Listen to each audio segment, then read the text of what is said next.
This channel does not promote any violence, harmful, or illegal activities. All content provided by this channel is meant for an educational and information purpose only.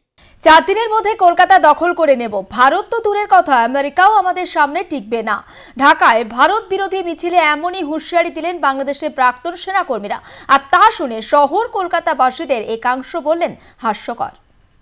জমে উঠেছে কলকাতা চলচ্চিত্র উৎসব। সিনেপ্রেমী মানুষরা একেবারে ছবি দেখার আনন্দে বাতোয়ারা। কিন্তু এরই মাঝে পড়শি দেশ বাংলাদেশের পক্ষ থেকে বারে বারে উস্কানিমূলক কথাবার্তা।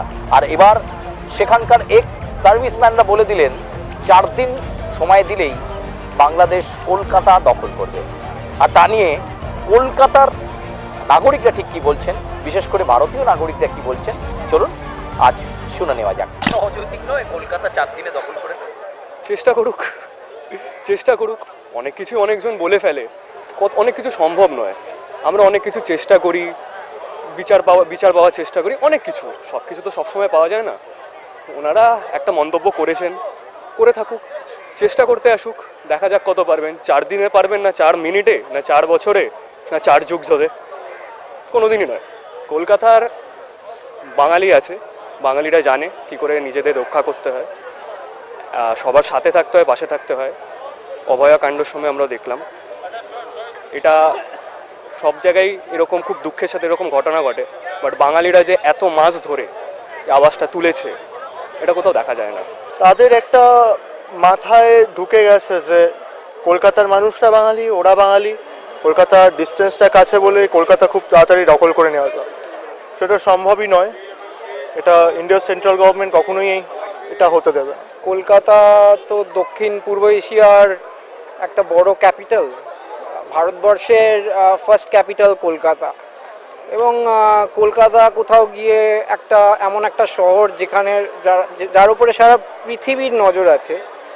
এবং আমার মনে হয় যে যদি এখন সেই আপনার রাজনীতির কথা বলতে হয় তাহলে নিশ্চয়ই তখন তো ভারত সরকার আছে, ভারত সরকারের এখানে তো মিলিটারি বেস আছে, তো তারা তো নিশ্চয়ই ডেফিনেটলি তারা বুঝবেন। এবং তারা তো আমার মনে হয় যথেষ্টই এফিশিয়েন্ট, ডিফেন্স, ইন্ডিয়ান ডিফেন্স যথেষ্টই এফিশিয়েন্ট।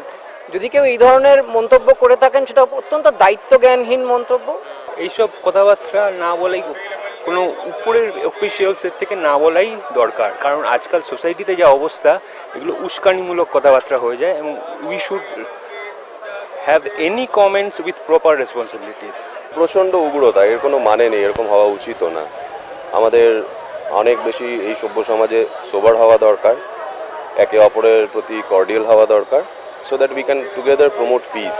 দুটো পাশাপাশি দেশ, সবাই বাঙালি, সেটাকে মনে করে চলা উচিত আমাদের। এটা কি একটা দায়িত্বজ্ঞানহীন মন্তব্য বলে মনে করছেন? পুরোপুরি দায়িত্বজ্ঞানহীন। এরকম উগ্রতার কোনো মানেই হয় না। আমাদের ভালোবাসা, লাভ শুড রুল দ্য ওয়ার্ল্ড, তার উপরে সবাই বাঙালি। তো কেন এরকম করবো? আমাদের এত কিছু ঋত্বিক ঘটক ওখানকার মানুষ, অনেকেই ওখানকার মানুষ যারা পুরো বিশ্ব জয় করে বেরিয়েছে, বিচরণ করেছে। তো এরকম বক্তব্যের কোনো মানে নেই। ভারতীয় নাগরিকদের বড় অংশই কিন্তু বলছে আসলে দিবা স্বপ্ন দেখছে বাংলাদেশ। আবার কেউ কেউ মনে করাচ্ছেন সেই 71 সালের কথা। বাংলাদেশ কি তার স্মৃতি ভুলতে শুরু করেছে? আর সে কারণে বারে বারে ভারত বিদ্বেষী মন্তব্য বলছেন কলকাতা তথা এই তিলোত্তমার নাগরিকরাও। ক্যামেরায় উচ্চর সঙ্গে সুচারু, আর প্লাস নিউজ, কলকাতা।